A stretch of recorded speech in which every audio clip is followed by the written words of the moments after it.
Bon, ben, bonjour à tous. Je ne vais pas vous faire patienter davantage. En guise de préambule, je dirais deux ou trois petites choses. La première, c'est que cette conférence s'inscrit dans un cycle de conférences. Donc, il y a eu la première, il y a de cela 2 mercredis, donc il y a 2 semaines, par M. Philippe de Houdt. Donc j'espère prendre un digne relais de cette première conférence, donc d'être à la hauteur de cette conférence. C'est un cycle de conférences qui a été pensé, coordonné et organisé par Jean-Pierre Ansen, qui, je pense, est là dans la salle. Il me fait un signe de la main au loin. Et il y aura 5 conférences. Donc la mienne sera suivie de la conférence d'Alain Hérali, et puis nous aurons la conférence de Xavier Dieu, et ça se terminera par la conférence de Bruno Coleman. Jean-Pierre, je ne me trompe pas ? Oui, c'est ça. OK. Et ça, c'est un deuxième préambule que j'aimerais dire, c'est que je voudrais vraiment rendre hommage à cette classe dont je suis membre, qui s'appelle Classe Technologie et Société. De fait, mon exposé va essayer de s'articuler entre des problématiques de type technologique et sociétal. Et c'est une classe extrêmement stimulante, très nourricière. Moi, je lui dois beaucoup. Je pense que si je peux digérer l'exposé que je vais vous présenter maintenant, c'est en partie grâce à ces nombreuses conversations que j'ai eues avec les membres de cette classe, dont Jean-Pierre, Xavier, Bruno, enfin tous ceux qui m'ont précédé, qui me suivront. J'espère que vous m'entendez bien, pas de problème. OK, très bien. Alors, ma conférence un peu va s'inscrire dans la continuation de la précédente. Vous savez que la précédente était assez noire, assez sombre. Baron de Houdt a une perception assez dramatique de l'évolution du monde.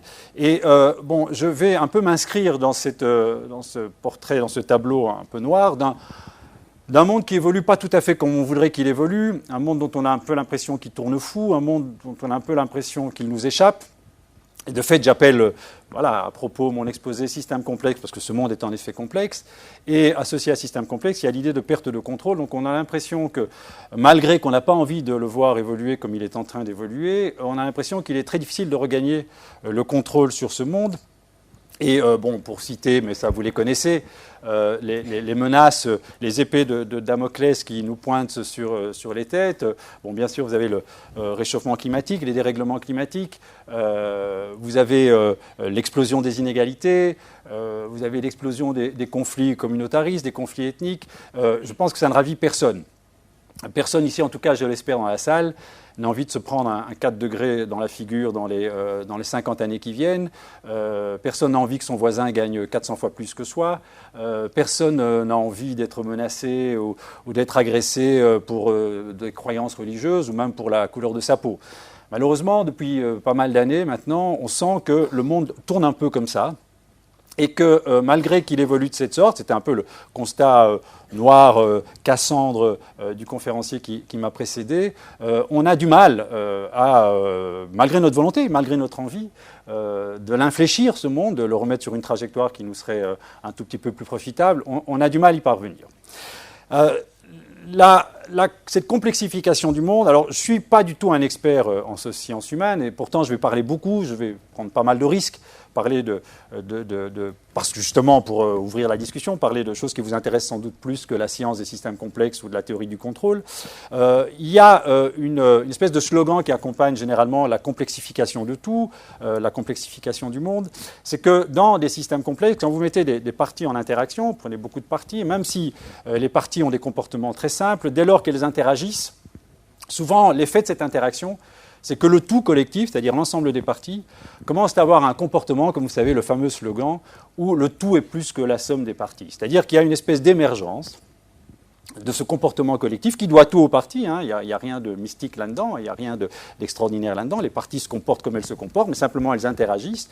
Et du coup, émergent des tout qui échappent, en tout cas, à la prévisibilité. On perd le contrôle, on perd la capacité de prédire et on perd le contrôle de ça. Donc c'est le fameux slogan du tout est plus que la somme des parties. Alors si on donne à ce slogan une déclinaison un tout petit peu plus sciences humaines, société humaine, sociologique, si vous voulez, on pourrait dire, excusez-moi, je vais mettre mes lunettes, parce que je dois être capable de me lire aussi, on pourrait dire qu'une version de cela, c'est que, par exemple, le long terme est plus que la somme des courts termes, ou encore que l'intérêt public est plus que la somme des intérêts privés. C'est-à-dire qu'on a l'impression que nos actions, micro, locales, mises ensemble, n'ont pas toujours l'effet escompté. C'est le point de départ, de fait, de la description des systèmes complexes. Une des définitions des systèmes complexes, c'est de produire en effet des tout qui échappent, si vous voulez, à la compréhension, et dès lors qu'elles échappent à la compréhension, échappent aussi au contrôle. Parce que, comme vous savez, une des bases de la théorie du contrôle, c'est que pour contrôler un système, il faut être à mesure de le comprendre. C'est à partir du moment où on le comprend qu'on peut savoir comment il va évoluer et qu'on sera capable de le contrôler. Et donc, si le tout nous échappe par ses comportements, ça va être extrêmement difficile de contrôler son évolution. Alors, je vous ai dit, je ne suis pas un expert des sciences humaines, mais néanmoins, je vais quand même me risquer. Vous voyez que c'est la grosse patate du dessous du transparence, c'est la gouvernance sociale. Mais et je ne l'ai pas dit, mais je compte parler 1 heure et pas plus, donc je regarderai ma montre pour m'interrompre à bon terme. Pour introduire, si vous voulez, ma réflexion dans un domaine qui n'est pas forcément le mien, je vais me nourrir de 2 domaines qui sont, eux, les miens, et qui sont les systèmes complexes, et la théorie du contrôle. Mais très rapidement, et n'ayez pas peur, n'ayez aucune crainte, je ne vais pas vous assommer de choses laborieuses ou mathématiquement indigestes, ce n'est vraiment pas le but de cet exposé, mais je serais malhonnête si je ne vous disais pas que moi, ma réflexion sur la gouvernance sociale, sur les systèmes de régulation sociale, ne provenait pas de ce que je connais beaucoup mieux, qui sont justement la théorie des systèmes complexes et la théorie du contrôle, c'est-à-dire justement la possibilité de faire fonctionner ces systèmes complexes de manière désirée, c'est-à-dire que ces systèmes joignent les objectifs que nous voulons les faire joindre. Et me servant de ces 2 bases, de mes 2 bases de connaissances, de mes 2 compétences, je suis au départ un ingénieur spécialisé en informatique et en systèmes complexes, je vais déraper un tout petit peu. J'ai un ami qui fait du théâtre et qui me dit que les acteurs ne sont jamais autant créatifs que quand on les sort de leur zone de confort. C'est sa manière à lui de travailler. Et donc, je vais m'en inspirer ici. À un moment, je vais vraiment complètement déraper, complètement quitter ma zone de confort et parler de phénomènes de gouvernance sociale et surtout à la lueur, évidemment, de ce que je vous en aurais dit précédemment en termes de systèmes complexes et de théorie du contrôle. Alors, commençons par les systèmes complexes. Alors, c'est un slide qui pourrait vous effrayer. Je vais être extraordinairement simpliste. Les systèmes complexes, c'est en effet, lorsque nous avons des comportements collectifs, globaux, qui ne doivent presque plus rien aux parties, alors même que ce sont les parties qui leur ont donné naissance. Alors, un exemple très emblématique des systèmes complexes, c'est ce qu'on appelle les automates cellulaires. Je ne vais pas faire un cours sur les automates cellulaires, mais une version très simple des automates cellulaires, c'est la chose suivante. Vous avez une petite ligne, ici vous avez une ligne. Vous voyez cette ligne, je vous la trace avec ma souris. Et dans cette ligne, vous avez des petites cellules, des petites cases. Et chaque petite case peut être ou blanche ou noire. Elle ne peut être que dans 2 états. C'est simple, ou blanche ou noire. Et l'évolution de son état va dépendre uniquement de son état précédent et de l'état de ses 2 voisines. Vous voyez, par exemple, l'évolution de cet état-là va dépendre uniquement de son état et de l'état de ses 2 voisines. Et le temps va s'écouler comme ça. Le temps s'écoule comme ça. Et en fait, cette évolution va être conditionnée par des règles d'évolution. Et justement, ce qui est intéressant, c'est que ces règles sont très très simples. Justement, on veut que ces règles soient très simples. Donc, par exemple, ici, c'est la règle dite 30. Mais on peut imaginer beaucoup de règles. Et cette règle vous dit, par exemple, que si, prenons un des éléments de la règle, si ma cellule est comme ça et que ses 2 voisines sont comme ça, au coup suivant, et alors le coup suivant, ça sera justement la ligne qui suit, le coup suivant, elle va devenir ici noire. Donc, vous voyez, il n'y a toujours que 2 états. Et quand on simule ça, alors je vais le faire, ici j'ai un logiciel tout prêt pour le faire. Quand on simule ça, vous voyez que ici c'est la règle 30, donc c'est bien celle dont je vous ai parlé. Et quand on lance cette simulation, quand on la lance dans le temps, vous voyez qu'en fait, l'évolution est très complexe. Elle est devenue pratiquement imprévisible. C'est-à-dire que c'est une règle qui rend cette évolution totalement hors contrôle. Pourtant, il n'y a rien de stochastique, tout est très déterministe, le comportement de chacune des cellules est inscrit de manière extrêmement déterminée, il n'y a que 8 petites règles, mais néanmoins, ça donne quelque chose qui est extraordinairement difficile à prévoir. Alors on peut changer les règles, si vous voulez. Si je prends par exemple la règle 31, et je relance la simulation, c'est une autre règle, vous allez voir que maintenant, l'évolution est tout à fait différente. Là, c'est une évolution des plus prédictibles, c'est une espèce de truc complètement prédictible. Si je prends une autre règle, par exemple la 32, là, il ne se passe rien. Si je prends la 33, voilà ce qui se passe. Donc, vous voyez que c'est une espèce d'oscillation. Même un point fixe, vous voyez que ça se stabilise. Donc, ça, ce sont typiquement des systèmes complexes en physique. C'est-à-dire que les états sont simples, les règles sont simples, le comportement collectif est extrêmement difficile à prévoir. Parce qu'il suffit de quelques petites modifications dans les règles pour que le comportement vous échappe. Et on pourrait dire qu'une des vocations, si vous voulez, de l'ingénieur, ça pourrait être de se débrouiller pour ajuster les règles du comportement des individus, de telle manière à ce que le tout collectif se comporte comme on a envie qu'il se comporte.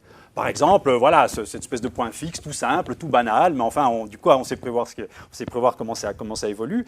Et donc, il y a un jeu ici, prenez ça à titre métaphorique, hein, bien sûr, les sociétés humaines sont un tout petit peu plus complexes, mais à titre métaphorique, on peut se dire que la gouvernance sociale, c'est un peu d'essayer d'ajuster les règles des partis, de manière à avoir un tout collectif qui est exact qui est conforme à celui que l'on voudrait. Mais évidemment, c'est très compliqué dans les systèmes complexes, puisque, comme vous voyez, des petits ajustements très différents peuvent produire des comportements qui sont parfois très imprévisibles.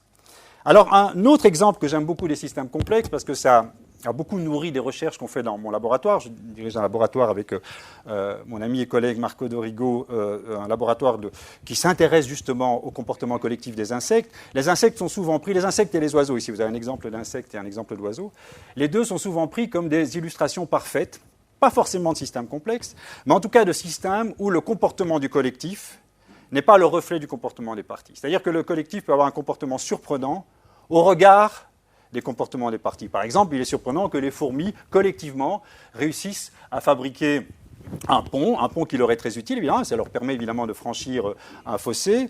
Et même les oiseaux ont parfois, quand vous les voyez dans le ciel, on a l'impression qu'il y a une espèce de planification, quelque chose de centralisé qui dicte aux oiseaux la manière dont ils doivent se comporter pour avoir cette espèce de vol très harmonieux, ces formes qu'ils réalisent parfois collectivement dans le ciel. Il doit y avoir une espèce de plan. Or, on sait très bien, ça, il ne faut pas être un génie des animaux ou de la biologie. On sait très bien que le comportement tant des fourmis que le comportement des oiseaux ne peut pas, à titre individuel évidemment, ne peut pas être très complexe. D'ailleurs, si je reprends mon même logiciel que tout à l'heure, on simule le comportement des oiseaux avec pas mal de fidélité. C'est un logiciel très pratique parce qu'il y a plein de choses qui sont déjà prévues pour ça.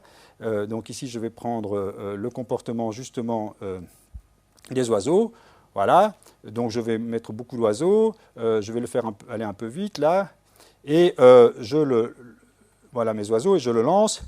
Et donc vous voyez qu'en fait, ici chaque oiseau suit 3 règles. En fait, il a trois actions possibles en fonction de ses voisins. Ce qui est très important, c'est que ces règles sont locales, simples.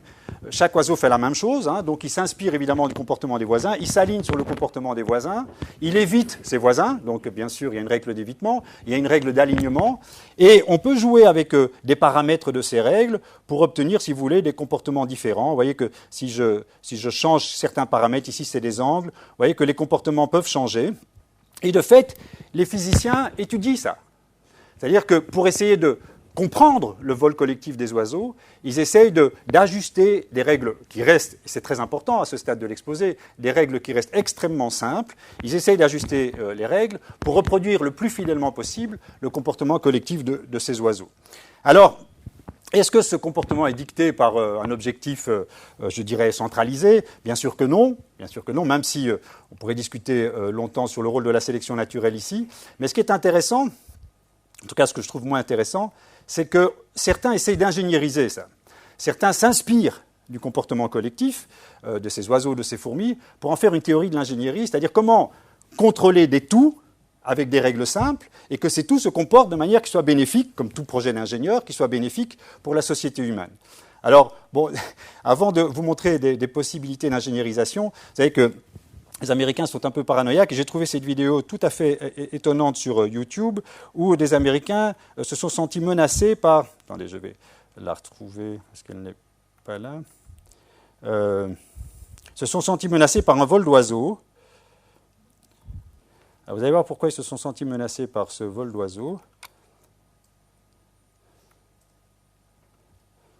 J'espère qu'il y aura le son. Donc ça dure 1 minute, hein. Donc ils ont eu l'impression que quelqu'un de là-haut ingénierisait le vol d'oiseaux. Vous allez voir, le film est assez étonnant.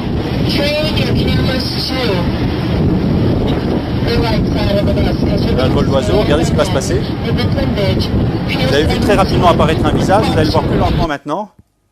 Donc il reprend cette scène au ralenti, et ils vont avoir la terrible impression que le visage de Vladimir Poutine apparaît. Vous allez voir, regardez. Tac. Et c'est réel, hein. Ces gens ont pris ce film, c'est pas un trucage, j'ai lu beaucoup de choses là-dessus. Donc il y a quelqu'un qui a ingénierisé le vol d'oiseau pour faire apparaître... Alors on a discuté, est-ce que c'était le visage de Vladimir Poutine ou de Marlon Brando, il y a eu beaucoup de choses sur le web, mais Donc, bon, néanmoins, c'est intéressant parce que les ingénieurs essayent de faire ça. D'une certaine manière un tout petit peu métaphorique et déguisée, les ingénieurs essayent de se réapproprier le comportement des systèmes complexes pour leur faire se comporter de manière évidemment intéressante. Alors là, je vais vous montrer quelque chose de plus sérieux. C'est très proche de ce qu'on fait dans mon laboratoire, mais c'est un peu plus sexy à montrer que certaines des choses qu'on fait dans mon laboratoire. C'est un ingénieur américain qui travaille l'Université de Georgia, et qui lui, essaye de faire voler des drones. Vous savez que les drones sont très à la mode pour l'instant. C'est des petits drones, hein, c'est comme des insectes avec 4 hélices. Et il essaye de les faire voler de sorte à ce que, collectivement, ils produisent des comportements intéressants. Alors, il a fait une vidéo sur YouTube qui était tout à fait remarquable. Alors, de nouveau, je ne l'ai pas, il faut que je l'avais. Alors, je vais vous la montrer. Alors, je vais sauter certains de ces passages pour uniquement me limiter aux passages intéressants. Donc voilà, il s'est introduit. Et voyez un peu les drones. So these are helicopter direction.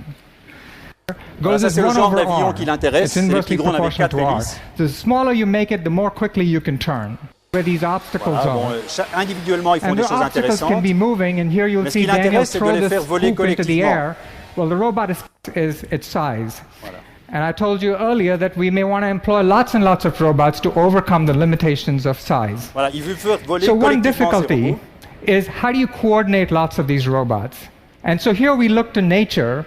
So I want to show you a clip of Phenogaster desert ants in Professor Stephen Pratt's lab carrying an object. So this is actually a piece of fig. Actually, you take any object coated with fig juice and the ants will carry them back to the nest. So these ants don't have any central coordinator. They sense their neighbors. There's no explicit communication.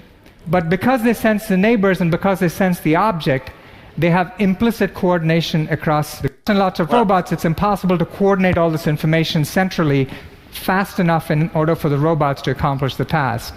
Plus, the robots have to base their actions. Donc, voyez, ce qui l'intéresse, c'est d'avoir un contrôle décentralisé parce que les robots sont simples, ils ont une information uniquement locale, ils ne peuvent agir que localement. Et grâce à cette inspiration naturelle, là, il essaie d'ingénieriser cette inspiration pour que ces robots se comportent collectivement comme ça, par exemple. Donc là, c'est simplement un vol harmonieux et les robots n'ont rien d'autre à faire que d'éviter de foncer dans les voisins, exactement, si vous voulez, comme les oiseaux. Et donc, il s'inspire évidemment de la nature pour faire voler ces oiseaux. Alors, ce qui est assez intéressant, c'est qu'à la fin de son exposé, il veut être un peu plus sexy. Et il termine son exposé en disant « Je vais faire maintenant à ces robots quelque chose de tout à fait étonnant. Je vous montre ce qu'il va leur faire faire. » Donc d'abord, il remercie ses co-auteurs. Voilà. Et voilà, Let's watch. Faire.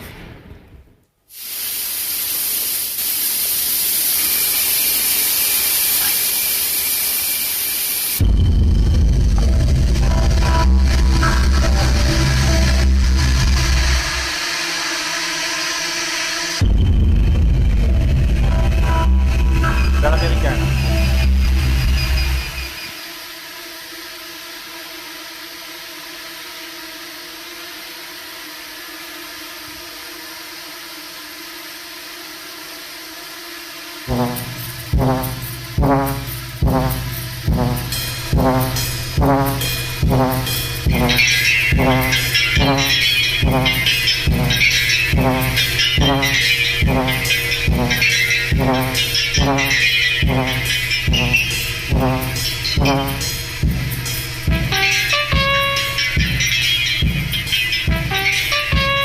Je vais laisser jusqu'à la fin parce que je suis guitariste et j'aime beaucoup la fin.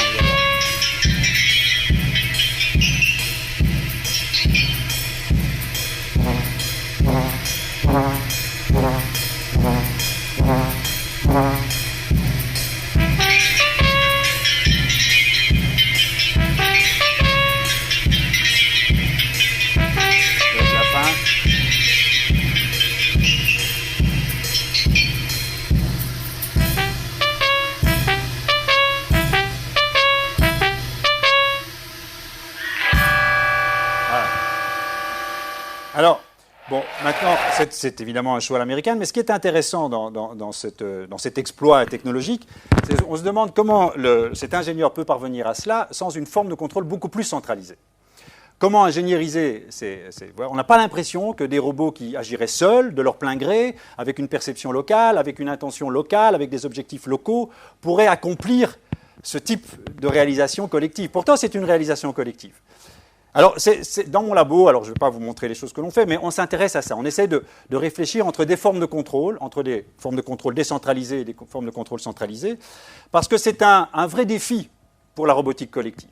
Comment organiser des tout de manière à ce qu'ils se comportent de façon, je dirais, conforme à certains objectifs. Et il y a deux tendances. Et on va retrouver évidemment ces deux tendances dans tout le courant, dans tout le déroulé de mon exposé, on va retrouver ces deux tendances. Il y a bien sûr la tendance décentralisée. Contrôle distribué, autonomie exécutive et décisionnelle des robots. Les robots sont seuls au monde, ils agissent selon des intentions qui leur sont propres, ils agissent avec des règles qui leur sont propres, perception qui leur est propre, action qui leur est propre, et néanmoins, il y a des tout qui sont intéressants. Et puis, il y a l'autre extrême, qui est l'extrême un peu typique ingénieur. On sait ce qu'on veut faire à ces robots, et donc on va diriger ces robots de telle manière à ce qu'ils deviennent, si vous voulez, de simples exécutants passifs. Et ce qui est intéressant, c'est que la tendance aujourd'hui, c'est plutôt vers le contrôle distribué, décentralisé, parce qu'on a l'impression que pour prendre le contrôle sur des systèmes complexes, vous vous rappelez les systèmes dont j'ai parlé dès le départ de mon exposé, il faut ce type de stratégie, c'est-à-dire les stratégies auto-organisées, décentralisées, sans hiérarchie, sans centre de contrôle. Ça va revenir très souvent dans mon exposé. Donc, vous voyez ces deux axes. C'est un axe très débattu dans la communauté aujourd'hui sur l'ingénierisation, si vous voulez, de ces systèmes complexes. Alors, je vais quitter, comme je vous l'ai dit, déjà, je vais faire un premier dérapage hors de ma zone de confort, et je vais entrer en matière sociologique. Donc, ça n'est plus les robots qui vont m'intéresser, ça n'est plus les petites particules des automates cellulaires, ce sont les zones. Mais je vais évidemment tenter de transposer en matière humaine et en matière sociologique certaines des leçons que j'ai retirées, évidemment, de ma compréhension des systèmes complexes et de la théorie du contrôle. Alors, ça me permet, évidemment, on n'a jamais aussi bien promu que par soi-même, donc ça me permet de faire l'article d'un livre qui vient de sortir, mais qui est sorti aujourd'hui, donc je ne l'ai même pas vu, moi. Enfin, si, je l'ai là, mais on vient de me l'offrir, là, enfin de le recevoir. Un livre qui s'appelle « Quand l'informatique réinvente la sociologie », où j'ai tenté simplement d'expliquer pourquoi, vous allez voir pourquoi c'est intéressant, pourquoi ces théories de l'émergence, pourquoi ces théories des systèmes complexes, pourquoi la mainmise de l'informaticien dans la compréhension du monde peut être intéressant aussi en sociologie. Alors, le titre est un tout petit peu ambitieux, évidemment, quand l'informatique réinvente la sociologie. Mais je vais vous montrer qu'il y a des choses que les informaticiens peuvent voir et peuvent dire qui peuvent intéresser les sociologues, ou du moins ceux qui sont intéressés dans le comportement collectif des humains, et que c'est très intéressant parce que c'est parce que l'on comprend ces systèmes qu'on va être à même de mieux les contrôler, justement. Alors, il y a beaucoup d'exemples, je donne dans ce livre énormément d'exemples de simulations, c'est des simulations, je suis informaticien, donc je fais des simulations informatiques qui sont inspirées du monde social, et qui, justement, illustrent le contraste parfois grandissant entre le comportement des individus et l'émergence d'un tout social qui est parfois surprenant au regard du comportement des individus. Alors je vais commencer par l'exemple le plus simple, qui est simulé informatiquement. Il y a beaucoup de choses qui ont été faites autour de cet exemple. C'est le comportement des foules. Alors ça, ce sont des informaticiens surtout en Suisse, mais il y en a beaucoup aux États-Unis et au Japon qui travaillent là-dessus aussi. Donc en fait, on tente de comprendre le comportement des foules dans des lieux, qui sont pris, où les foules sont prises de panique, par exemple un incendie. Ça a été notamment très largement inspiré de drames qui se sont passés lors du pèlerinage de la Mecque, où il y a eu des centaines de morts, parce que justement des comportements de foule non contrôlés dérapaient totalement et conduisaient à des tragédies humaines assez importantes. Et les informaticiens ont étudié ce comportement des foules, prise de panique. Alors évidemment, les foules, quand elles sont prises de panique, le comportement des parties de cette foule, donc des individus, devient presque animal, presque élémentaire. Évidemment, on est dicté par les contraintes de survie, donc on n'est pas forcément extrêmement cognitif quand on doit échapper à un incendie dans une salle de cinéma. Mais ce qui est intéressant, c'est qu'on peut simuler avec pas mal de fidélité le comportement des individus, en ce compris en présence d'une seule issue de secours. Il n'y a qu'une seule issue de secours, où évidemment, par définition, tout le monde va se ruer. Et ce qu'on le montre très facilement dans les simulations et qui rend compte de la réalité, c'est qu'au-delà, donc les individus courent de plus en plus vite, et au-delà d'un certain seuil de vitesse, se passe quelque chose d'étonnant. C'est-à-dire que le flux de sortie, ici, la vitesse à laquelle les individus sortent de cette seule issue de secours, diminue. C'est-à-dire qu'il y a une espèce de point d'inflexion. Il y a un point où, malgré que l'on court de plus en plus vite vers la sortie, on va sortir de moins en moins vite. Il y a de moins en moins d'individus qui vont sortir. Alors c'est surprenant. Le comportement du tout n'est pas le reflet du comportement des parties. Bien sûr, les individus auraient plutôt envie de sortir plus vite.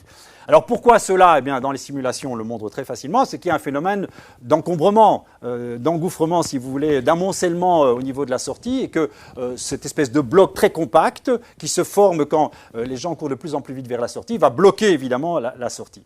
Et étonnamment, parce que ça peut surprendre, étonnamment, ces informaticiens montrent qu'une des manières, évidemment, de réguler la foule, c'est par un dispositif très simple, et ces dispositifs sont vraiment expérimentés tant informatiquement que sur des sites réels, c'est de mettre, par exemple, un obstacle juste devant la sortie.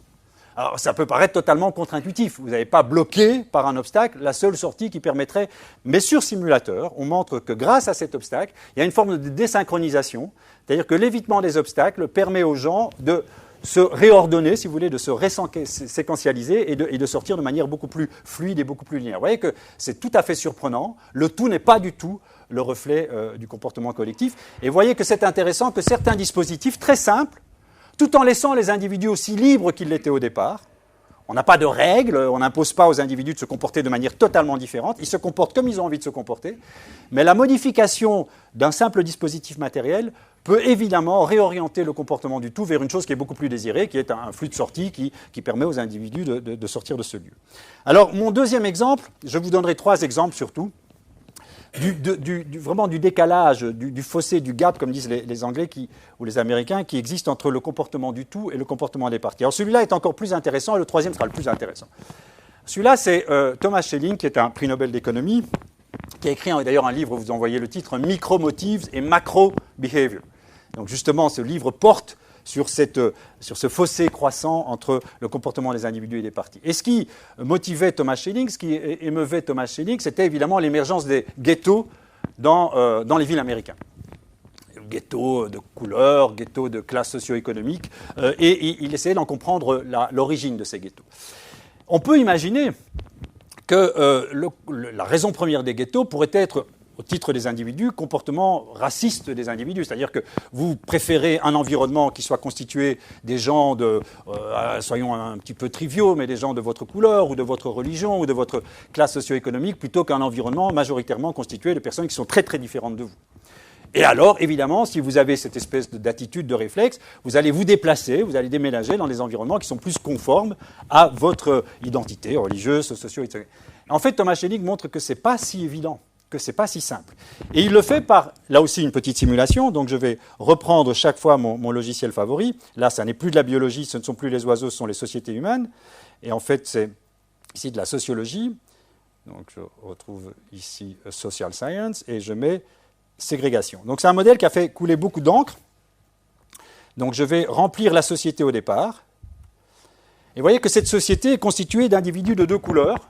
Ici, ils sont verts et rouges, mais ça n'a pas d'importance. Disons blanc et noir, ou blanc et jaune, enfin soit, pour être un peu plus proche des sociétés humaines. Ici, c'est vert et rouge. Et vous voyez que la société est aussi constituée de trous.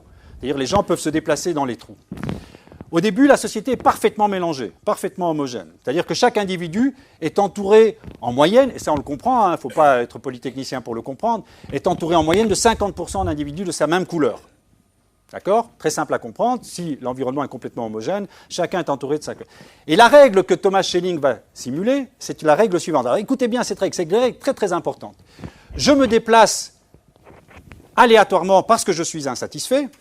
Si je n'ai pas au moins 30%, mais 30% seulement, de personnes de ma couleur.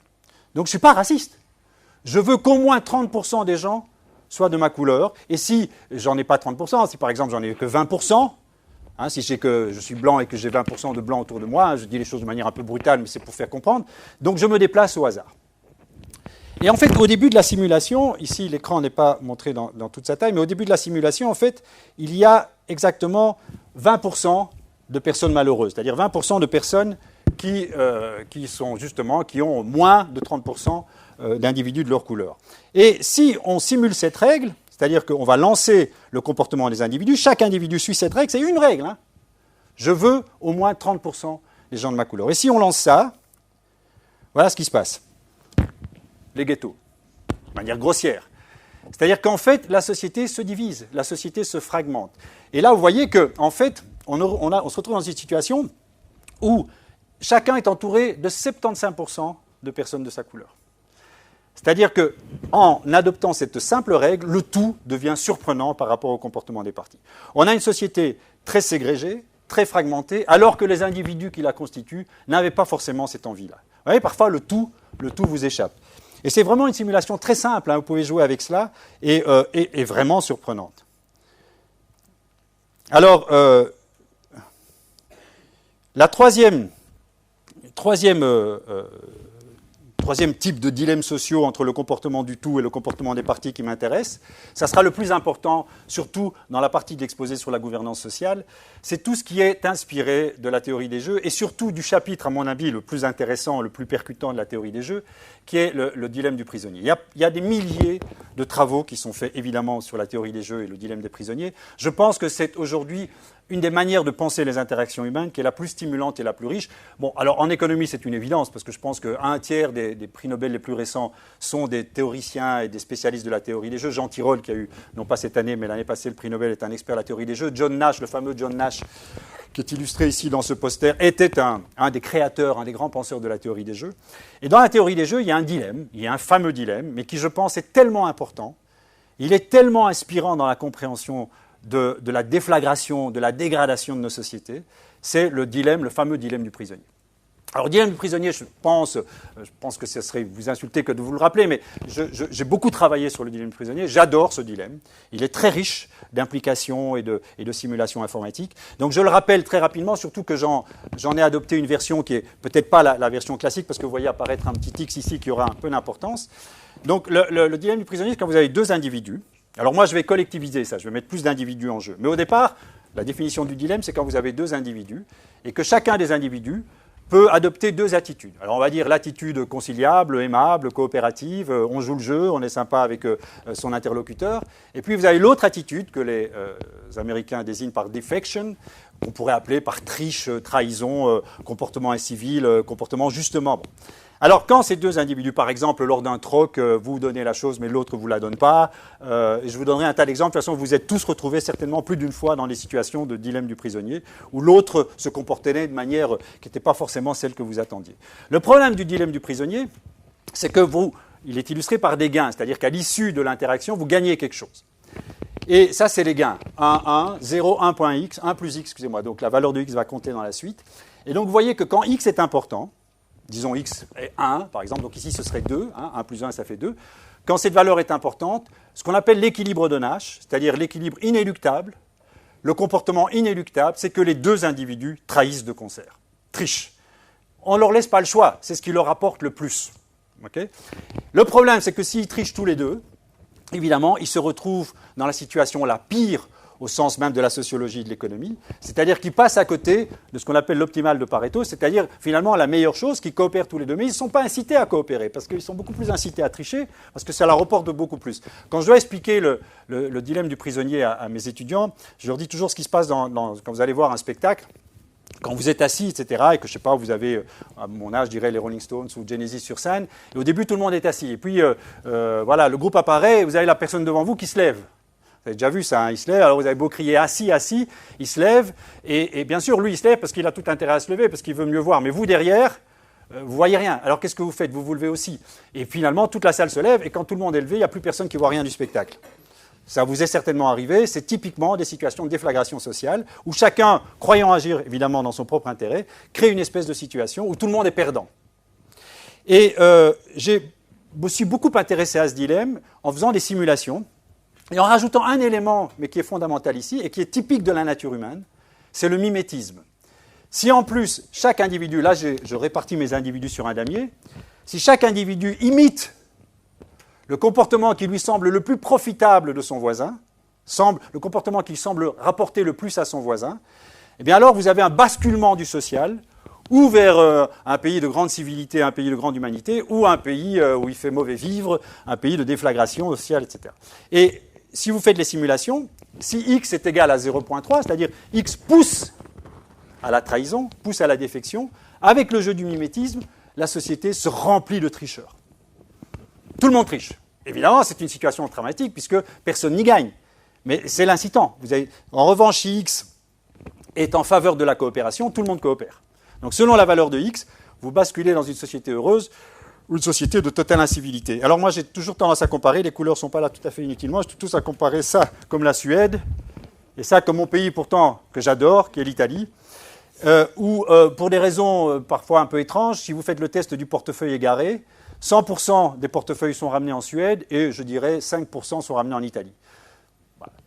Pourquoi ? Je n'ai pas l'impression que, alors évidemment on pourrait aller beaucoup plus loin que ce que j'explique par le dilemme du prisonnier, mais c'est clair que le mimétisme, imiter le comportement, si vous voulez, bénéfique de son voisin, est un des phénomènes qui explique cette propagation. Et je reviendrai beaucoup là-dessus dans le cours de mon exposé. Et il y a un truc intéressant, c'est que pour des valeurs intermédiaires, c'est ce que j'ai montré dans certains de mes travaux de recherche, pour des valeurs intermédiaires de X, se passe quelque chose d'assez imprévu. C'est que les coopérateurs, les personnes aimables, peuvent survivre à l'invasion des tricheurs, pour autant qu'ils se regroupent, qu'ils forment ce qu'on appellerait aujourd'hui, pour être très à la mode, qu'ils forment des communs. C'est quelque chose, on reparlera aussi par la suite, parce que c'est devenu une vraie tarte à la crème, cette histoire de communs. Donc, qui se reforment ensemble, et pour autant qu'ils peuvent préserver un environnement de coopération, ils peuvent résister, vous voyez, c'est une valeur très intermédiaire de X, ils peuvent résister pendant, voilà, si X ne rapporte pas trop à la triche, ils peuvent résister à l'invasion des tricheurs. Ça, ce sont les 3 exemples dont je parle en long et en large dans mon livre. Alors, il y a d'autres exemples.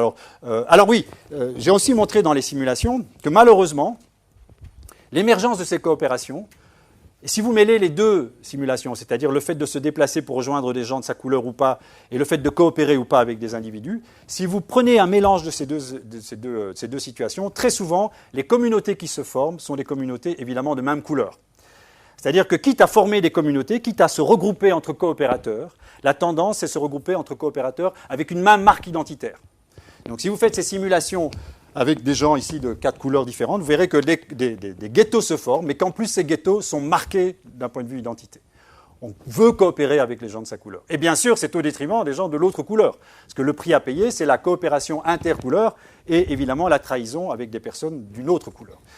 Donc, c'est aussi des phénomènes que l'on constate dans ces simulations. Alors, dans ce livre aussi, je parle de la fameuse problématique de l'autorégulation des marchés. Est-ce que les marchés collectivement peuvent se réguler ? On sait bien, depuis 2008, on sait bien que ça n'est pas le cas, mais je tente d'expliquer pourquoi par des simulations. Il y a des travaux qu'on fait dans mon laboratoire sur, par exemple, les risques systémiques.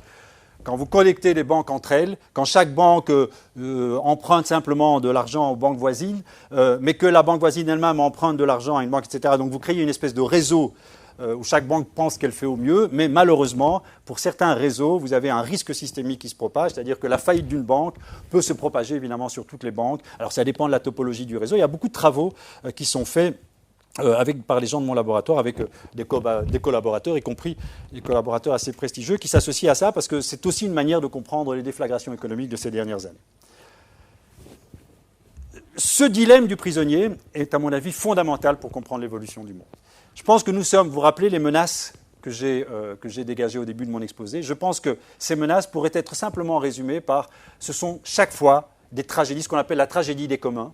Tragédie des communs, c'est ça, hein, c'est le dilemme des prisonniers, vous savez, c'est la fameuse fable d'Hardin, d'un théoricien dans les années 60, qui disait, bon, si chaque cultivateur a envie uniquement de faire paître son troupeau et de le faire paître de manière maximale, le champ va dépérir et à la fin, plus aucun cultivateur ne trouvera évidemment de quoi faire paître son troupeau. Ce qu'on appelait la tragédie des communs, c'est une idée très simple, c'est le dilemme du prisonnier, mais simplement collectivisé. Et je pense que de nombreuses tragédies aujourd'hui sont liées à cette tragédie des communs. C'est un dilemme du prisonnier généralisé. Je pense que le réchauffement climatique peut s'inscrire dans ce dilemme du prisonnier collectivisé, l'explosion des inégalités en partie aussi, la ségrégation et conflits ethniques, mais comme, je ne vais pas vous surprendre, j'ai montré une simulation où de fait, le problème de la triche et de la coopération créait assez spontanément des divisions communautaires. Alors, ayant dit ça, il y a un autre chapitre qui peut nous intéresser, c'est ce que font les économistes dits expérimentaux. Alors ça, c'est très étonnant. Il y a aussi des milliers de travaux là-dessus. Ils mettent des sujets, des cobés, dans des situations assez artificielles, des situations dans lesquelles, évidemment, les gens risquent de tomber dans le piège du dilemme du prisonnier, le piège du bien public. Par exemple, le type de simulation, de situation expérimentale dans lesquelles ils les mettent, et que nos simulations informatiques reproduisent. Prenez 20 personnes, vous leur donnez de l'argent, par exemple 10 € à chacune, et en fait, ce que doivent faire les personnes, c'est simplement déposer une partie de cet argent dans un pot commun. Ils étudient le bien commun. Ils déposent dans un pot commun. Ce pot est multiplié par 2. C'est trivial, hein, c'est élémentaire. Et on redistribue aux participants. Voilà, et c'est le jeu, et puis l'idée c'est de savoir combien vous allez mettre dans le pot commun. Alors évidemment, le mieux, l'optimum de Pareto, c'est que chacun mette l'essentiel de tout son argent. Chacun met tout son argent, c'est doublé par 2, vous avez 10 euros, vous mettez, si vous étiez 10, ça fait 100 euros, vous doublez par 2, ça fait 200 euros, vous récupérez 20 euros, vous avez tout à gagner. Sauf que, il y a un comportement qui est encore évidemment beaucoup plus intéressant, c'est de rien mettre. Si vous mettez rien et vous laissez les autres mettre, ok, les 9 autres vont mettre, hein, vous gardez vos 10 euros évidemment, hein, les 9 autres mettent, hein, ça fait 90 euros, vous doublez par 2, ça fait 180 euros, on redistribue 18 euros, tout le monde gagne 18 euros sauf vous. Vous gagnez combien? Vous gagnez 28.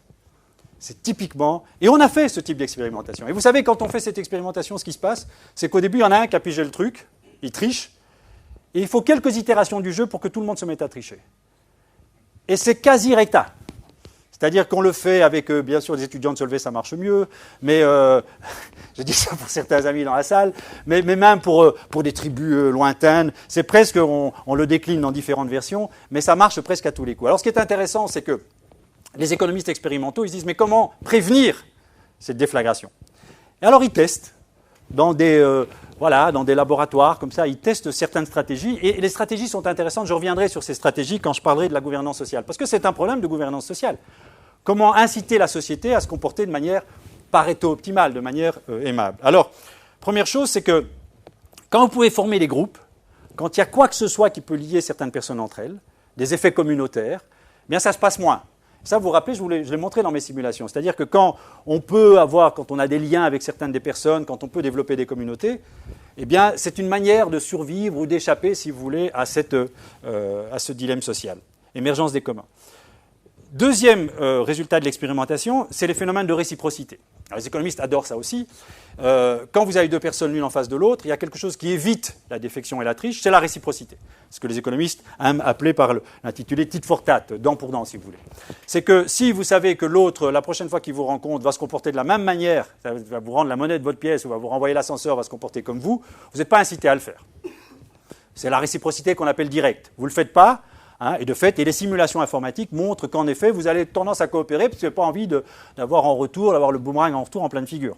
Okay, parce que si vous avez triché, la prochaine fois qu'il vous voit, il triche aussi. Il y a une déclinaison de cette réciprocité qui s'appelle la réciprocité indirecte. C'est-à-dire, on dit à tout le monde la manière dont vous vous êtes comporté. C'est-à-dire, on nuit à votre réputation. Et ça, c'est évidemment très mauvais pour vous aussi. Si tout le monde va acclamer sur tous les toits que vous êtes le pire des tricheurs qu'il a rencontré, ça n'incite pas les gens à coopérer avec vous. Donc le jeu de la réciprocité, directe ou indirecte, quelque chose qui prévient, qui évite les personnes à se comporter mal. C'est vrai dans les expérimentations socio-économiques et c'est vrai aussi dans les simulations informatiques. La dernière chose que les économistes, la dernière technique que les économistes ont inventée pour prévenir le comportement défectueux, c'est ce qu'ils ont appelé, c'est assez intéressant comme dénomination, qu'ils ont appelé le punisseur altruiste. Alors le punisseur altruiste, dans les expérimentations, c'est quelqu'un à qui on accorde cette possibilité-là, on lui dit, au prix d'un certain montant, donc tu perds de l'argent, tu mets de l'argent dans le pot commun, au prix d'un certain montant, tu peux punir les tricheurs. Punir les tricheurs, ça veut dire leur priver d'un certain montant aussi. Voilà, c'est une punition financière. Hein, bon. Alors ce qui est étonnant, c'est que les punisseurs se prêtent au jeu. Quand on accorde cela à certaines personnes, hein, la possibilité de punir, en fait, on rétablit une certaine harmonie sociale, parce que les punisseurs, on les appelle altruistes parce qu'ils ont tout à perdre, ils perdent de l'argent pour faire ça, donc ça ne leur apporte rien. Mais néanmoins, ils préservent, si vous voulez, les défecteurs ou les tricheurs de tricher. Alors, on pourrait dire de manière très grossière que ça, c'est des comportements prosociaux, des normes sociales. Et le dernier, c'est en gros, et je m'excuse pour la métaphore un peu brutale, c'est un peu l'intervention du punisseur extérieur de la loi, avec surtout le côté répressif de la loi. Donc on fait intervenir une espèce de tiers exclu, si vous voulez, qui met de l'ordre dans ce phénomène et punit, évidemment, les tricheurs. Alors ce fait-là, ces trois techniques de régulation sociale, je vais les retrouver vers la fin de mon exposé. Donc retenez-les, tant les simulations que je vous ai montrées, que ces joutes d'économie expérimentale. Parce que maintenant, le dernier chapitre, voilà, j'ai plus qu'un quart d'heure pour tenir mon heure, donc le dernier chapitre que je vais aborder avec vous, c'est justement le plus risqué pour moi. Tout ce que j'ai dit, c'est plus ou moins vrai. D'ailleurs, il n'y a pas que moi qui travaille, il y a des milliers de gens qui travaillent sur ce que je vous ai raconté, donc je vous ai simplement fait l'écho de recherche scientifique, de publication d'autrui. Là, je me lance beaucoup plus dans cette zone d'inconfort dont je vous avais parlé précédemment, c'est-à-dire comment éviter la tragédie des communs, Comment parvenir à aligner intérêt privé et intérêt public? Comment regagner le contrôle des sociétés qui ont tendance à se prêter, si vous voulez, à cette invasion des tricheurs? Alors, un peu comme mes robots de tout à l'heure, il y a deux versions de la gouvernance sociale. Je dirais qu'il y a une version très auto-organisée, illustrée par les marchés boursiers, enfin comme ils existaient à l'époque, avec là il n'y a pas de règles, enfin chacun lève sa main pour acheter ou vendre. Donc c'est le côté un peu totalement auto-organisé, qui semble, selon les roboticiens, beaucoup plus adapté au complexe. Les sociétés complexes, comme les robots complexes, mériteraient ce type d'auto-organisation. Préserve la liberté individuelle. Vous n'avez pas quelqu'un qui vous dicte de manière absolue, qui ne restreint pas vos libertés en vous dictant de manière absolue la façon dont vous devez vous comporter, et qui aussi répond à aujourd'hui, et ça c'est un classique aujourd'hui dans notre société, c'est une délégitimation des hiérarchies. On n'est plus confiant aujourd'hui dans nos gouvernants, si vous voulez. Donc là, évidemment, en délégitimant le politique ou délégitimant les gouvernants, en retrouvant une forme très auto-organisée de nos sociétés, on peut arriver à une certaine harmonie sociale. Ça, c'est la première version. Mes roboticiens seraient ravis. C'est comme ça qu'ils voient, qu'ils tentent de penser, si vous voulez, l'organisation des robots. Et puis vous avez l'autre version, qui est la version tout à fait extrême, l'alternative la plus antagonistique, c'est la commande et la hiérarchie, illustrée ici par l'armée, qui est tout le contraire. Là, vous avez un centre de pouvoir qui dicte les ordres. Ça peut être de manière extrêmement hiérarchisée. C'est simple et efficace. Bien sûr, c'est au prix des libertés. Il y a une volonté absolue de restreindre les libertés parce que le commandeur sait l'objectif auquel il veut aboutir. Gagner la guerre, gagner la bataille. Il a un plan de bataille. Et tous, je dirais, les subalternes vont se prêter aux règles édictées par la commande. Donc l'espace de liberté est très restreint. Mais il semblerait que ça soit plus efficace pour certains objectifs. Et bien sûr, c'est au prix d'une certaine confiance dans la hiérarchie, puisque si la hiérarchie vous mène au chaos, ça ne marchera pas. Il faut que vous attribuez beaucoup de crédit et de légitimité à la hiérarchie. Alors il y a ces deux formes de gouvernance. Alors on les retrouve partout dans pas mal d'évolutions sociales. Alors je vais prendre quelques exemples. Alors ce que je vais montrer, il me semble, et je vous dis, je suis très aventureux là-dedans, ce que je vais montrer, c'est qu'il me semble que la tendance actuelle, c'est quand même le renforcement des pratiques d'auto-organisées, je dirais, au revers de tout ce qui est centralisé, commande et hiérarchisé. Et pour ça, je vais donner trois exemples où ce dilemme se pose, c'est-à-dire est-ce qu'on préfère des mécanismes d'auto-organisation ou est-ce qu'on préfère des systèmes de planification, de gouvernance, de centralisation. Alors trois exemples, il y en a un très connu, il y en a un classique, c'est la régulation de l'économie. C'est la conciliation de l'offre et la demande. Vous reconnaissez les deux portraits, je ne vais pas vous les décrire. Bon, celui-là, évidemment, est devenu très emblématique. Celui-là, peut-être un peu moins connu par tout le monde, c'est Friedrich von Hayek, qui est le père un peu de la théorisation, si vous voulez, de l'économie de marché, d'une économie très libérée, d'une économie, c'est pas pour rien qu'un de ses bouquins les plus fameux s'appelle « La route vers la liberté ». Et donc il a théorisé, en fait il a été noirci beaucoup, Friedrich von Hayek, moi c'est un de mes auteurs de chevet, il a été noirci beaucoup parce que, de fait, certains gouvernants, dont on critique évidemment la gouvernance, comme Margaret Thatcher ou Ronald Reagan en avaient fait leur lecture de chevet, mais je pense qu'il un peu comme... Dans un autre registre, Marx a aussi été d'une certaine manière discrédité par certaines expériences hasardeuses, inspirées soi-disant de ses écrits. C'est un peu la même chose avec Friedrich. Il mérite beaucoup plus de considération que ce qu'en ont fait Ronald Reagan et Margaret Thatcher, parce qu'il montre très très bien que dans une économie complexe, il est très important de laisser fonctionner l'économie de marché pour faire véhiculer une information qui sinon devient corrompue, qui est la quantité à produire, si vous voulez. Et cette quantité à produire, elle est véhiculée par une information qui est le prix. Et quand on entrave le véhicule de cette information par un système centralisé, en ajustant des prix de manière très centralisée, très hiérarchisée, on passe à côté d'auto-organisation parce que le producteur ne reçoit plus l'information qui est centrale pour lui, qui est de quelle quantité il doit produire.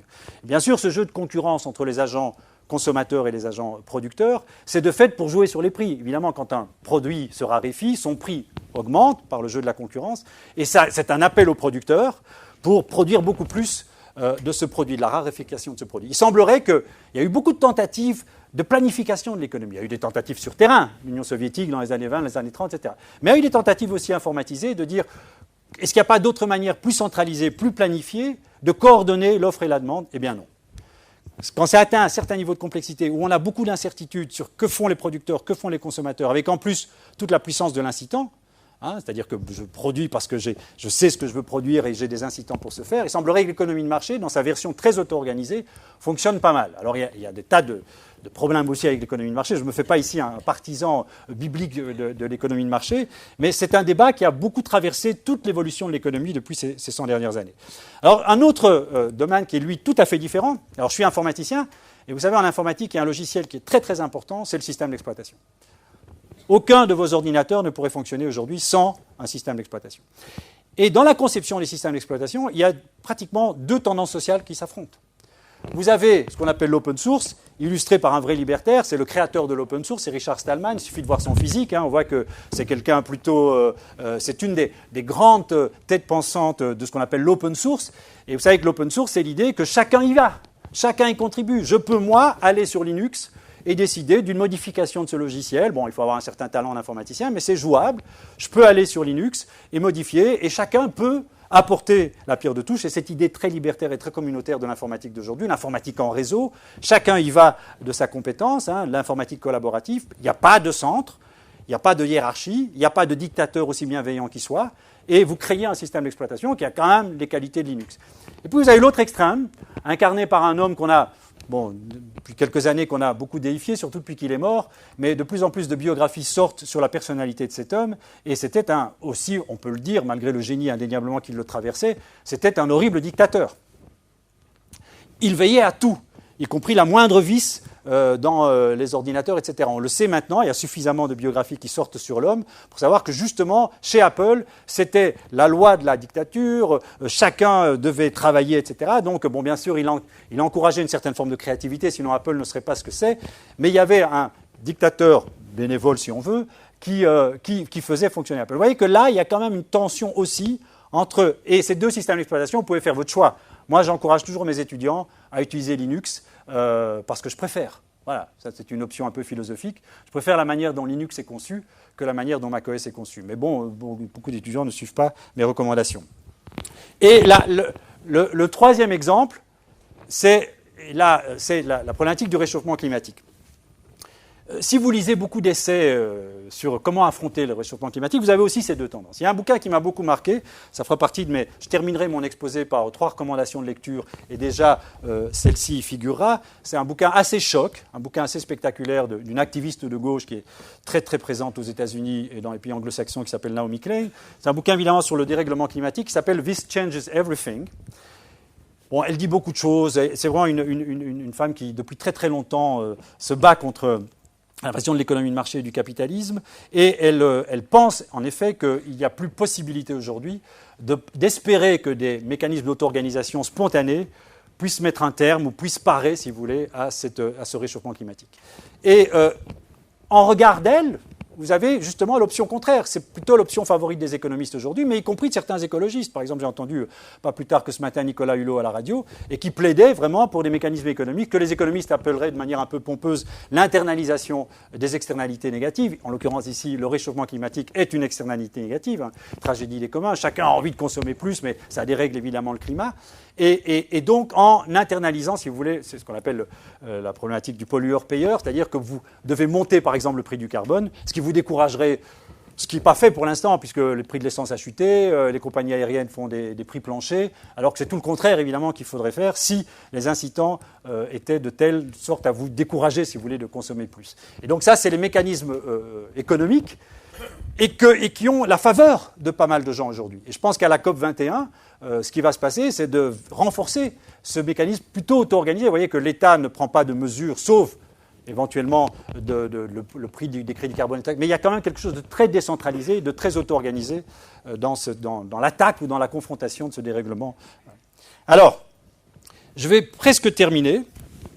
Je crois que je n'ai plus que...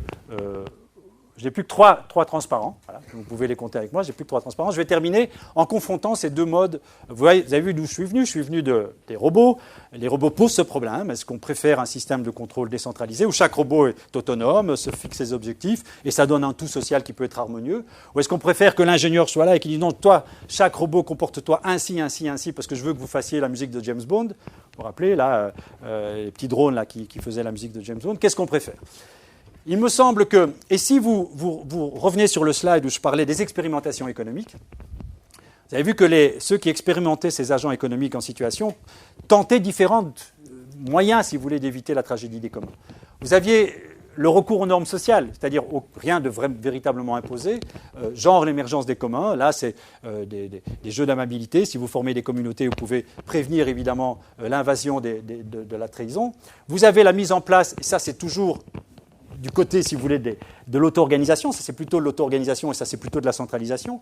Là, vous avez la mise en place de certains dispositifs matériels ou algorithmique. Alors, c'est mon domaine. Aujourd'hui, l'informatique est en train de réorganiser aussi le social. Vous avez de plus en plus de dispositifs algorithmiques qui nous font nous comporter, notamment, et je reviendrai là-dessus, notamment les mécanismes de réputation. Vous savez que tous ces fameux systèmes d'économie partagée, Airbnb, Uber, etc., jouent beaucoup dans la régulation sociale sur des mécanismes réputationnels. C'est-à-dire que si vous vous comportez mal, tout le monde le saura via Internet. Ça se saura vite et plus personne n'aura envie de vous prendre dans la voiture ou de vous louer sa maison.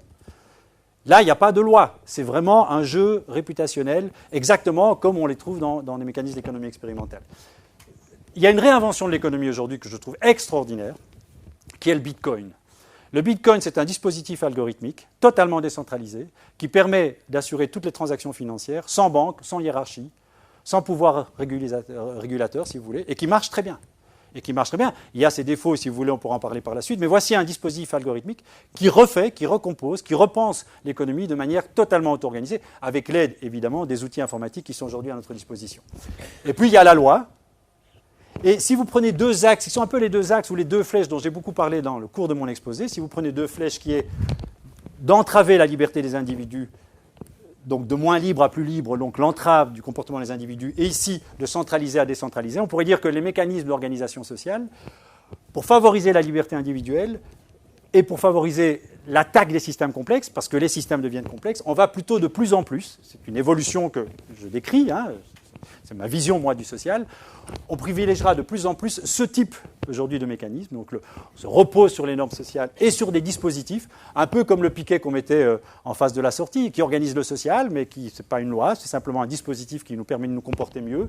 Les mots de passe, c'est des dispositifs qui permettent d'éviter qu'on fouille vos mails ou des choses comme ça, c'est-à-dire des systèmes, dispositifs et algorithmiques qui vous empêchent de vous comporter de manière défectueuse. Et donc, là, parce qu'on veut plus de liberté, parce que les sociétés se complexifient, ce sont ces modes d'organisation sociale qui commencent à prendre le dessus sur des modes plus classiques, plus centralisés, plus hiérarchisés que sont la loi ou la gouvernance.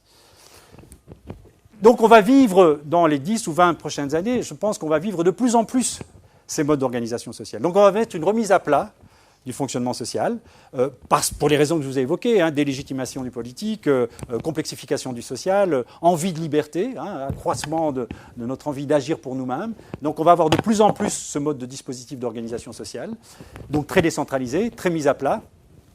Et petit à petit, évidemment, par l'expérimentation qu'on va en avoir, on va redécouvrir des modes plus centralisés de régulation. C'est exactement ce qu'on fait chez nous en robotique. À un certain moment, on se dit « ça ne marche pas ». Ça ne marche pas. Les robots complètement décentralisés, ils ne sauront pas faire la musique de James Bond. Il faut quand même un planificateur qui réorganise ça. Mais ce qui est très intéressant, c'est que ça vient du bas. C'est-à-dire qu'on réorganise l'expérimentation sociale, on tente des choses qui sont très auto-organisées, et on voit les limitations de ça, et on réinvente des modes de régulation en partant du bas. Et on va redécouvrir sans doute des nouveaux dispositifs de régulation, mais qui seront là pour parer ou pour pallier au déficit justement de cette mise à plat. Et mes conclusions, et j'aurais tenu juste 1 heure comme je l'avais promis. Mes conclusions, c'est 4 nouvelles tendances qui vont être le reflet de ce que je vous ai dit pendant tout le courant de l'exposé. 4 nouvelles tendances, à mon avis, d'harmonisation sociale et de régulation sociale, à la croisée du rejet du politique, de la complexification du social et du renforcement des libertés individuelles. Alors, vous les avez entendues comme moi, ce que je vais raconter, c'est très tarte à la crème parce qu'on les entend tout le temps, ces tendances. Alors la première, c'est évidemment démocratie participative au rebours de la démocratie plus représentative, donc c'est quand même une mise à plat aussi des mécanismes d'organisation sociale. Accroissement de plus en plus des dispositifs matériels et algorithmiques peer-to-peer, donc système d'échange direct, Internet a beaucoup favorisé ça, système de réputation, le Bitcoin qui est mon favori, qui est quand même une réinvention de l'économie avec une mise à plat des transactions. Là, très simplement, et vous ne pouvez pas tricher. Le Bitcoin rend impossible tout double paiement, toute triche, en théorie, mais personne n'a réussi pour l'instant. Alors, ce qui est intéressant, c'est que quand vous voyez le Bitcoin, vous voyez que petit à petit, il y a quand même des mécanismes d'organisation, de régulation. Il y a des banques qui commencent à se former. On ne peut pas faire tout à fait l'impasse sur certains centres de coordination. Mais au départ, c'était vraiment une mise à plat. On ne savait même pas qu'il avait inventé le Bitcoin. Tout le monde a commencé à acheter des bitcoins, tout le monde a commencé à faire des transactions en bitcoin. On pouvait acheter, même en Belgique, vous pouvez acheter vos pizzas en bitcoin. Et ça marche. J'ai des bitcoins sur mon... Enfin, beaucoup de personnes dans mon laboratoire ont des bitcoins dans leur smartphone et ils achètent avec cette monnaie virtuelle totalement décentralisée, sans commande, sans banque, sans compte, avec un compte en banque en bitcoin qui est sur votre smartphone. C'est étonnant de voir cette réinvention de l'économie par ce dispositif purement informatisé. Alors, il y a un aspect aussi, et je pense que c'est aussi lié à la délégitimation du politique, c'est l'accroissement de la technocratie au détriment de la politique. Alors, je vis quand même dans un pays qui est... je vis partie de mon temps dans un pays qui, comme je vous l'ai dit, me tient pas mal à cœur, mais qui est un pays très riche en expérimentation sociale et gouvernementale, qui est l'Italie. J'ai déjà eu l'occasion d'en parler. C'est quand même le seul pays où, à un certain moment, s'est retrouvé au pouvoir un être qui était totalement illégitime. Comme vous savez, Mario Monti a dirigé l'Italie pendant peu de temps, parce qu'après, il y a une récupération, évidemment, de la légitimité politique et électorale qui l'a fait, évidemment, quitter son trône. Mais c'était un pur technocrate, alors qu'on aime ou qu'on n'aime pas. Si vous relisez l'histoire de l'Italie, il y a un peu de tout. Il y a des gens qui disent qu'heureusement qu'il est passé par là pour remettre un peu d'ordre dans la fiscalité, dans les paiements des taxes en Italie. D'autres créditent évidemment sa présence. Mais il y a eu quand même un moment, un appel, quand les situations deviennent trop complexes et que le politique est à ce point délégitimé, il y a, en plus des dispositifs matériels et algorithmiques, il y a un appel évidemment aux technocrates. Et la dernière tarte à la crème, et que j'aime beaucoup aussi, c'est cette fameuse émergence des communs. Alors j'avais dit que je terminerais mon exposé avec quelques recommandations de lecture. En plus de mon livre, il y a la grande théoricienne des communs qui est devenue très très à la mode. C'est évidemment prix Nobel d'économie, je crois en 2013, si je ne me trompe pas, ou en 2012, je ne me rappelle plus, Elinor Ostrom, qui a penser les communs. C'est-à-dire les communs, c'est cette émergence de systèmes de régulation qui viennent de la base, de communautés qui se sont créées. En fait, elle s'est inspirée, c'est un peu un travail d'ethnologie, de sociologie, donc elle a un peu regardé ce qui se passait dans l'histoire du monde, et elle a vu comment des communs pouvaient s'organiser au départ de la base, et elle a beaucoup théorisé et proposé, si vous voulez, des modes d'organisation qui partent du bas, qui se créent à partir de communautés, parce que les communautés fonctionnent. On a tendance à bien fonctionner en communauté restreinte, locale, et réinventer les systèmes de régulation à partir de ces communautés. Alors il y a 3 auteurs qui sont tous les 3 auteurs de livres qui réhabilitent beaucoup cette idée, si vous voulez, de réapprendre le fonctionnement social à partir de... Il y en a un que j'aime beaucoup, mais malheureusement, si vous ne lisez pas l'italien, vous aurez du mal à lire. C'est Pino Aprile, qui est un des journalistes les plus prolixes de la boîte italienne, et qui écrit beaucoup de livres sur le sud de l'Italie. Et vous savez que le sud de l'Italie est victime de pas mal de choses, mafieuses, les déchets qui sont enfouis n'importe où, les usines polluantes, etc. Mais ce que Pino Aprile montre, c'est que le seul sursaut possible de l'Italie, et ça se fait, on voit ça vraiment, c'est que comme l'italien est quand même quelqu'un de très relationnel, beaucoup vous le connaissez, donc du coup, c'est pas mal qu'il y ait une résistance, des îlots de résistance qui se mettent en place face à ces déflagrations via des communautés. Alors pour en prendre une, mais il y en a plein, le livre est truffé d'exemples de communautés qui résistent, si vous voulez, à cet envahissement, à ces tragédies du commun. Par exemple, il y a une communauté en Sicile qui s'appelle Addio Pizzo. Vous savez que le pizzo est une taxe illégitime, évidemment, que la mafia impose aux commerçants pour pouvoir simplement faire leur commerce. Et il y a des gens qui ont décidé en communauté de former une communauté et de résister, de ne plus payer cette taxe. Ça s'appelle Addio Pizzo. Et qui, justement, mais il y en a d'autres, il y a une communauté aussi pour les déchets à Naples, il y a une communauté. Donc il y a des communautés qui se forment, qui sont des îlots de résistance, des propositions alternatives, qui ne viennent pas du politique, qui ne viennent pas du monde, et qui se forment assez spontanément. Il y a Naomi Klein. Alors Naomi Klein, elle est intéressante à 2 titres. Son livre est une réfutation de l'économie de marché et du capitalisme pour pallier, si vous voulez, des règlements climatiques. Mais néanmoins, elle est assez observatrice de ce qui se passe dans son Canada, parce qu'elle est issue du Canada. Et vous savez que le Canada britannique est en train de vivre des expérimentations terrifiantes en matière environnementale, puisqu'ils se sont jetés, mais à bras raccourcis, sur les sables de bitume et sur le gaz de schiste. Alors pour des écologistes, pour des environnementalistes, c'est une catastrophe. Tant les sables de bitume que les gaz de schiste sont évidemment des alternatives énergétiques, mais qui sont des déflagrations en matière environnementale. Et elle constate, et elle en fait évidemment l'apologie, elle s'associe à ces mouvements de résistance, ces communautés, souvent des communautés indigènes, enfin des gens locaux qui souffrent, et elle les met en avant. Elle dit que c'est la seule manière aujourd'hui de résister, si vous voulez, à la tragédie des communs qui est le réchauffement climatique, c'est de continuer à former ces communautés de résistance, et elle est très activiste évidemment dans ces communautés. Alors le dernier, c'est ma dernière recommandation, et je terminerai là-dessus. C'est un personnage assez étonnant. Alors il écrit beaucoup de livres, c'est devenu une espèce de maître à penser de beaucoup de technocrates, mais pas que cela, c'est Jeremy Rifkin. Alors, dans ses bouquins, il y a à boire et à manger. Mais l'an dernier, c'est quand même aussi une apologie des communautés. Et lui pense que ces communautés vont apparaître, émerger, grâce évidemment à l'outil Internet. Alors, il décline cet outil en trois versions. Il y a l'Internet comme on le connaît, l'Internet de l'information, mais qui permet l'open source, qui permet la collaboration, qui permet Wikipédia, qui permet beaucoup de choses, hein, des aventures collectives, des aventures émergentes qui sont quand même dignes d'intérêt, hein, le Bitcoin, Wikipédia, tous les mécanismes d'économie de partage. Donc il met ça très en avant, mais il n'y a pas que cet Internet-là. Il va beaucoup plus loin, il dit que l'Internet des objets, c'est la deuxième version, qui va encore renforcer ce souci communautaire, et le troisième, c'est ce qu'il appelle l'Internet de l'énergie. Il met en avant, par exemple, les expérimentations allemandes, où il y a des communautés de citoyens qui se forment et qui s'échangent l'énergie produite par leurs panneaux solaires. Donc, ils mettent des panneaux solaires sur les toits. Et bien sûr, c'est une alternative à d'autres sources d'énergie. Et ils fonctionnent de manière communautaire, c'est-à-dire qu'ils s'échangent le surplus d'énergie. C'est-à-dire quand ils produisent plus que ce qu'ils ne consomment, ils peuvent passer de leur énergie, si vous voulez, produite par des panneaux solaires, à des personnes de leur communauté. Évidemment, la localité renforce ça, puisqu'on se passe cette énergie-là. Et donc, les communautés émergent via, évidemment, l'outil Internet. Donc, c'est trois recommandations de lecture qui vont un peu dans le sens, je pense. Hein, ces trois auteurs qui sont, en l'occurrence, ces deux-là, Jeremy Rifkin et Naomi Klein, ce sont vraiment des best-sellers. Hein, ils ont créé vraiment des espèces d'églises, hein, de gens qui les suivent. Je ne fais pas tellement partie de cela, parce que je trouve qu'il y a parfois des critiques adressées à ces livres, mais il y a quand même beaucoup de messages d'espoir, donc ça mérite de les lire, et je terminerai sur mon côté Bernard Pivot en vous recommandant ces quelques ouvrages. Merci de votre attention.